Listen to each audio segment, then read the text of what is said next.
දෙසැම්බර් මාසේ මේ නත්තල් කාලේ මගේ දවස් ටික ගෙවුනේ කොහොමද කියලා අපි අද කතා කරලා බලමු. ඉතින් මේ ක්‍රිස්මස් ඊව් දවස දෙසැම්බර් 24 වෙනිදා. ඉතින් මේ දවසේ මම හිතුවා ඩිනර් එකට මම බිරියානි එකක් හදනවා කියලා. වෙජිටබල් බිරියානි එකක් හදලා ඒකට ටිකක් වෙනස් විදිහේ චිකන් කරි එකක් හැදුවා. හැබැයි මට මේ දවසේ හැම දෙයක්ම වීඩියෝ කරන්න බැරුව ගියා. උයපු හැමදේම ඒකට හේතු වුණේ චුට්ටක් බිසි දවසක් වුණා එදා රෑ කට්ටියක් එහෙම ආපු නිසා. ඉතින් හොඳට හොදලා අරගත්ත එළවලු ටික කපලා අරගෙන මම මේක හදන්නේ රයිස් කුකර් එකේමයි. ඉතින් ඒක හින්දා රයිස් කුකර් එකේ පෑන් එකටම තමයි ගී දාලා චුට්ටක් වෙජිටබල්ස් ටික ටෙම්පර් කරගන්නේ. මං අද හිතුවා මේකට වයිට් අනියන් එකතු කරන්න කියලා.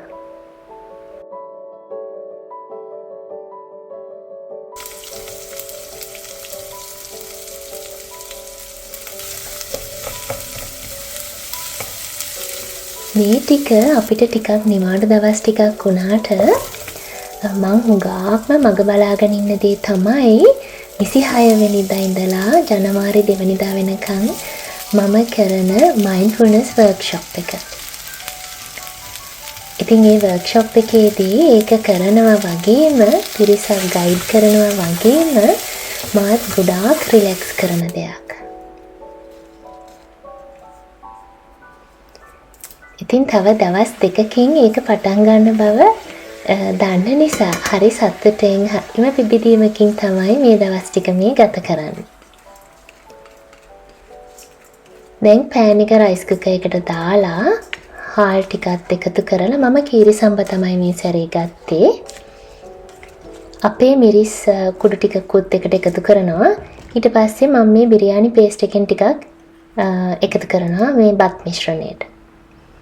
මේක තමයි මම මේ සැරේ පාවිච්චි කරපු බිරියානි මික්ස් එක. ඊට පස්සේ යෝගට්, ලුණු ටිකක්, බේ ලීව්ස්, ඔවා මේවා ටික ඉතින් හැමෝම දන්නවනේ. දාන ඒවා ටික දාලා බත් එක හැදෙන්න අරිනවා. ඉතින් ඔන්න ක්‍රිස්මස් ඊව් එක දවසේ ඇත්තටම ওই ටික විතරයි මට රෙකෝඩ් කරගන්න පුළුවන් වුණේ. මොකද ඊට පස්සේ මං ඉතුරු වැඩ ටික හිමීට කරගත්තා. මට කැමරා එකත් එක්ක ගනුදෙනු කරන්න උනේ නැහැ. දැන් මේ නත්තල් දවසේ 25 වෙනිදා උදේවරුේ මම ඉතින් කෝපි එක හැම අපි දෙන්නගේ හදලා ටිකක් හිමීට වැඩ පටන් ගන්නෙ. මොකද මගේ මහත්තයා තමයි නත්තල් දවසේ හැම අවුරුද්දෙම අපේ ගෙදර ලන්ච් එක හදන්නේ.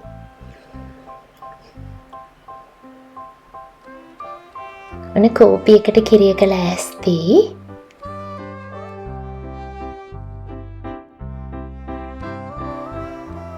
ඉතින් මහත්තයා ඉව වුණාට මම ඉතින් කිචන් හෑන්ඩ් මේ දවසේ. ඉතින් පුංචි වැඩ යාට කරලා දුන්නා.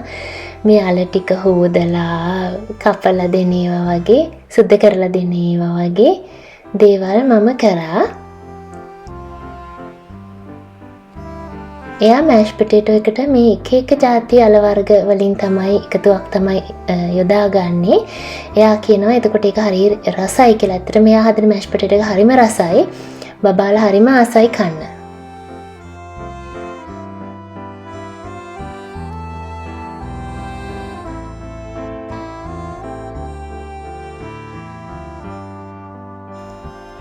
ඉතින් මම අල ටික සුද්ධ කරලා දුන්නා. එයා තමයි කපන්නේ.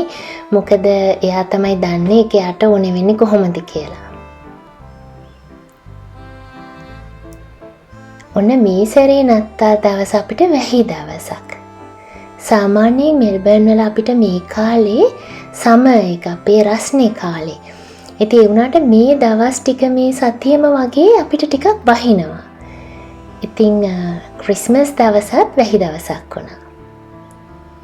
ඊට පස්සේ මම මේ වෙජි බේක් එකට ග්‍රීන් බීන්ස් ටිකක් හොදලා සුද්ධ කරලා ඒකත් දැම්මා.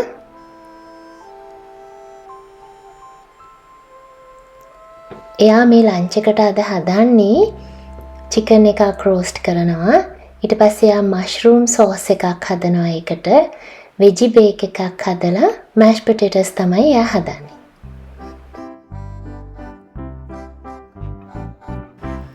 ඉතින් ඔන්න එයාම ෆෘට්ස් ටිකත් අරේන්ජ් කරනවා. අද මට හරි විවේක දවසක්. ඉතින් මට තියෙන්නේ කැමරා එක අල්ලන්න ඉන්න එක විතරයි.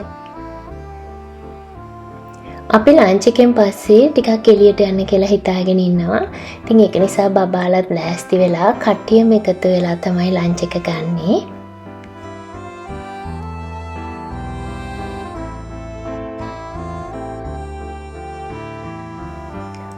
ආගම් ભેදයකින් තොරව අපේ ගෙදර හැමෝම සමරන උත්සව කීපයක් තියෙනවා. ඒ වයින් එකක් තමයි නත්තල කියලා කියන්නේ. Jobs, how's the traction on this wet road? Very good. Yeah, wait. ඊට පස්සේ ඉතින් අපි කට්ටිය එළියට යන්න ගියා. හැබැයි තාම ටිකක් වහිනවා.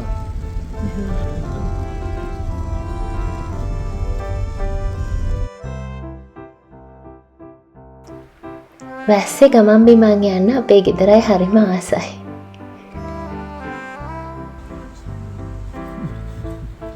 බබාලා හිම ඉන්නවා නම් ඔයාලත් ඔක දන්නවා ඇති.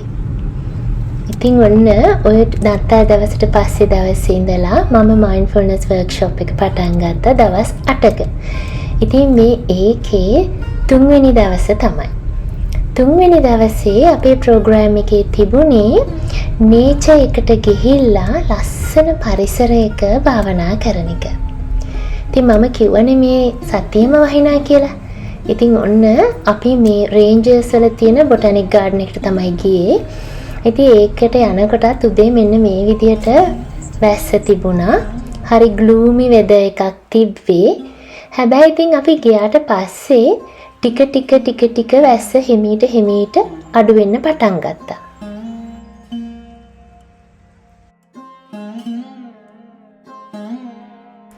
මෙන්න මේ තිබුණු ගසීබෝ එකේ අපි ටික වෙලාවක් හිටියා. මේ එතන වටපිට පෙනිච්ච හැටි.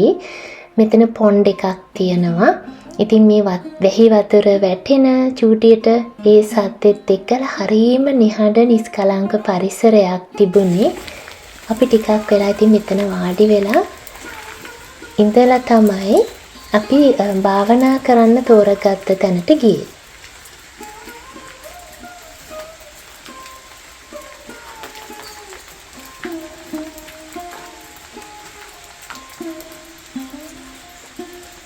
කියන්න අමතක වෙච්ච දෙයක්, මේ බෑග් එක තමයි මම අරගෙන ගියේ මේ භාවනා කරන දවසට.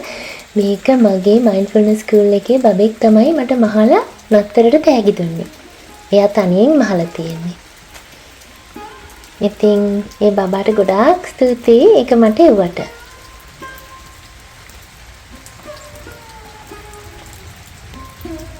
වැහිබර දවසක මේ වගේ නිස්කලංක කොළ පාට පරිසරයකට ඇවිල්ලා දවසක් ගෙවනවා කියලා කියන්නේ කොයි තරම් සතුටුදායක දෙයක්ද. මේ අවුරුද්දක් ගෙවිගෙන යන වෙලාවේ පිරිසක් එකතු වෙලා අපි කරනවා භාවනා කරන එක, සතිමත්ව ඉන්න එක, මේ ස්වභාවික පරිසරය මොනවද අපිට කියලා දෙන්නේ කියලා බලන්න හදන එක.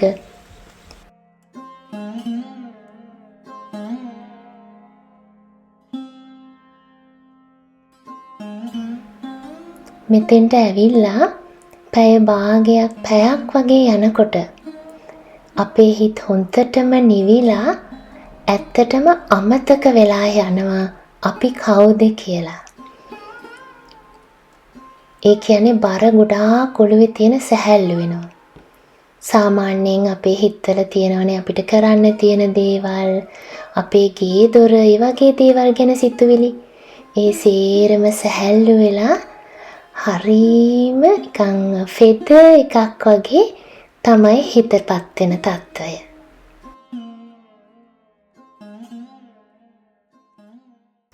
ඉතින් මේ පරිසරයේ නිහඬතාවයටම මේ ලස්සනටම හරියන්න අද හරිය වැහිබර දවසක් වුණා.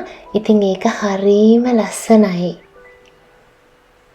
ඊට පස්සේ මෙන්න මේ ඇල ගාව තියෙන ගැසිබෝ එක ටිකක් ලොකුයි. එතන තමයි අපි ඇවිල්ලා භාවනා කරන්න තෝරගත්තේ. මේ ලස්සන පරිසරයේ අපි පැය 5-6ක් විතර ගත කරා. දවස් 8ක mindfulness program එකේ 3 වෙනි දවසයි අපි අද ගෙවන්නේ.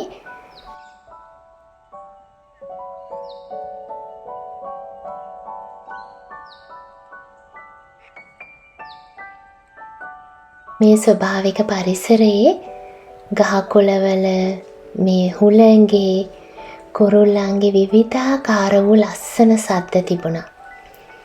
ඒ වගේම මේ වැහි වතුර තැන් තැන් වලට වැටෙන සද්දේ මෙන්න මේ වගේ දේවල් හින්දා අපි හැමෝගෙම හිතවල තිබ්බ බර ගතිය ගොඩාක් නිදහස් වෙලා ගියා.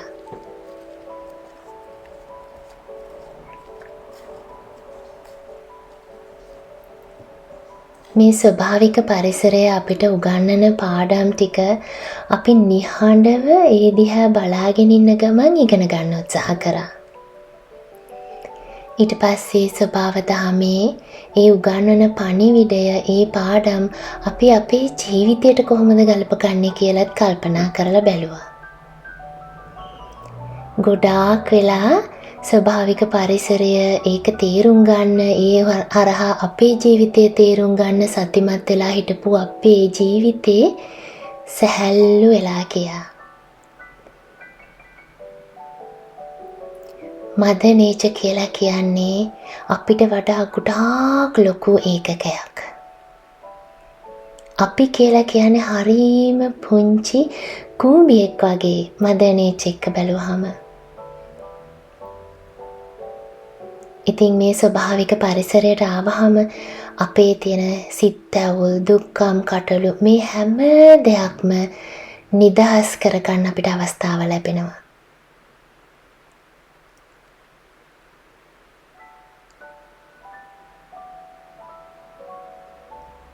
අපි අපේ දුක්ඛම් කටළු සිත්ඇවුල් ස්වභාව දහම එක බෙදාගත්තා කියලා ස්වභාව දහම අපිට කිසිම දෝෂයක් කියන්නේ නැහැ.